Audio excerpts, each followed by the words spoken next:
ಕಟ್ಟದ ಕಿರಿಯನಯ್ಯ ಈಯನ ಬದುಕಿನ ಹಾಳು ಮಲ್ತ ಎಂಕಿ ನಾಟ್ಯ ಬಂದು ಕೊರ್ಪನಯ್ಯ ನಾಟ್ಯ ಬಂದು ಕೊರ್ಪನಯ್ಯ ಪಣ ಪಣ ತಾ ಹಸ್ತ ದಿಂದ ದಿಕ್ಕುತಕ ತಾ ತೋ ತತ್ತಿನಕ ತಾ ಹಸ್ತ ದಿಂದ ತತ್ತಿ ತಿಮಿತ್ತ ತಿ ತತ್ತಿ ತಿಮಿತ್ತ ತಿ ತತ್ತಿ ತಿಮಿತ್ತ ತಿ ತತ್ತಿ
ಏನು ಏನೇನಲ್ಲ ಯಾರನ್ನ ನಾನು ಬೆಂಕಿ ಇಟ್ಟುಕೊಂಡಿದ್ದೇನೋ ಅದೇ ರಾಗವಲ್ಲಿ ಮನಸ್ಸಿನಲ್ಲಿ ಬಂದಳು ಉಳ್ಳಿಯನ್ನು ಹಿಡಿದು ಬಂದಳು ಇರುವುದಿಲ್ಲ ನಿನ್ನನ್ನು ಕೊಲ್ತೇನೆ ಅಂತ ಹೇಳ್ತಾ ಇದ್ದಾಳೆ ಮಿತ್ರ ಭಯವಾಗ್ತಾ ಇದೆಯಾ ಏನು ಮಾಡಬೇಕು ಅಂತ ಗೊತ್ತಾಗುದಿಲ್ಲ ಅವಳನ್ನು ಬಿಡುವುದಿಲ್ಲ ಅರ್ಥವಾಯಿತು ಆತ್ಮೀಯ ನಾಗವಲ್ಲಿ ಸತ್ತರೂ ಕೂಡ ಪ್ರೇತಾತ್ಮವಾಗಿ ಬಂದು ಕಾಡುತ್ತಾ ಇದ್ದಾಳೆ ನಿನ್ನ ಜೀವ ಅವಳಿಗೆ ಬೇಕೇ ಬೇಕು ಏನ್ ಮಾಡುವುದು ಸಾಮಾನ್ಯದವಳಲ್ಲ ಮನಸ್ಸಲ್ಲಿ ಎಣಿಸಿಕೊಂಡರೂ ಅವರ ಬದುಕಿನಲ್ಲಿ ಏನಾದರೂ ಕಷ್ಟವನ್ನ ಕೊಡುತ್ತಾಳೆ ಎನ್ನುವುದಕ್ಕೆ ಪ್ರತ್ಯಕ್ಷ ನಿದರ್ಶನ ನೀನೇ ಆಯ್ತಲ್ಲ.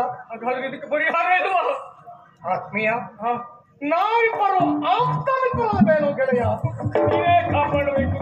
ಯಾವತ್ತಾದ್ರೂ ನಿನ್ನ ಬಿಟ್ಕೊಡ್ಲಿಕ್ಕುಂಟೇನೋ? ಏನ್ ಮಾಡ್ಲಿ ಈಗ?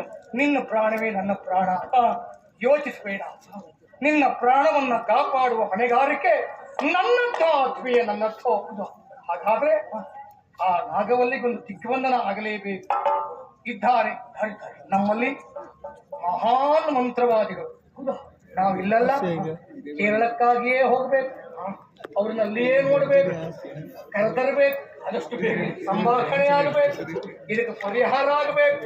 ಆ ಮಂತ್ರವಾದಿಗಳನ್ನು ಕಾಣುವುದಕ್ಕೆ ಆದಷ್ಟು ಬೇಗ ನಾವು